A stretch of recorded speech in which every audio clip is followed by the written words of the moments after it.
গতকালকে এই ইলিশ মাছগুলো আমাদের কিনা হয়েছে অনেকগুলো, আর আজকে থেকে কিন্তু ইলিশ মাছ বিক্রি করা ধরা সবটাই নিষিদ্ধ ঘোষণা দেওয়া হয়েছে। এই জন্য আমরা গতকালকে ইলিশ মাছগুলো কিনে নিয়েছিলাম।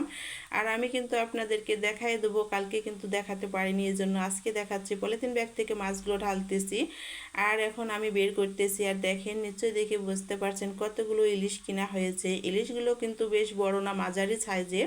আর এগুলো ইলিশেরই কিন্তু একদম ঘ্রাণে স্বাদে ভরপুর হয়ে আছে।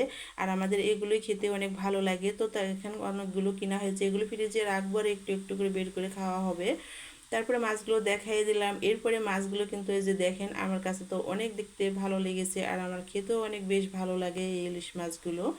এখন আমি ইলিশ মাছগুলো মানে পলিথিন ব্যাগে মানে ভরাই নিচ্ছি। এই যে সবগুলো ভরাই নিলাম ফ্রিজে রাখার জন্য। মানে এতগুলো ইলিশ তো আর একদিনে খাওয়া যাবে না, আমরা অনেক দিন ধরেই একটু একটু বের করে খাবো। 2 পিস করে একটা পলিথিন ব্যাগে ভরাই নিয়েছি আর বোতলা করে নিয়ে নিয়েছি।